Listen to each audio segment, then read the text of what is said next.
Les portes qui attirent les maris de nuit dans nos vies. On a la masturbation. La masturbation, quand on se masturbe, nous personnellement, on a juste envie de nous libérer. Mais spirituellement, on couche avec un esprit. Et cet esprit laisse des sémences en nous.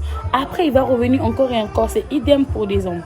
On a les liens de famille. Vous savez, en arrière, quand nous repartons, nos aïeux, nos ancêtres, on fait des pactes avec les esprits des eaux.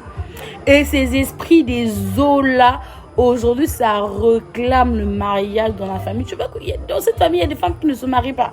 Il y a un esprit de mari de nuit qui est là, qui couche avec vous et qui vous maintient dans le célibat. Et on a des cocos du quartier. Parfois, un coco du quartier ou bien un jeune du quartier qui te drague, qui est dans des pratiques bizarres. Mais il ne peut pas t'avoir comme ça, bien il t'admire. Il ne peut pas t'avoir comme ça. Et il vient par des maris de nuit. Il commence à coucher avec toi, lécher des sémences et tout. Et puis ça part comme ça. On a les rapports sexuels.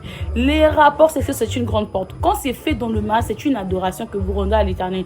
Hors du mariage, c'est un péché.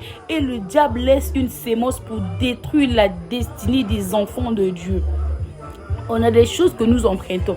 La perruque que tu empruntes, les bagues, les chaînettes et tout.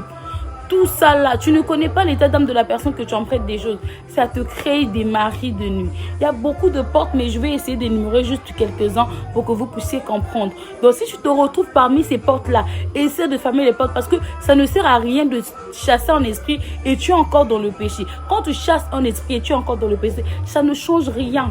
Rien ne change. Donc, lève-nous dans la prière. Surtout, arrête ces habitudes. Si tu te retrouves là-dedans, que Dieu t'aide à t'en sortir.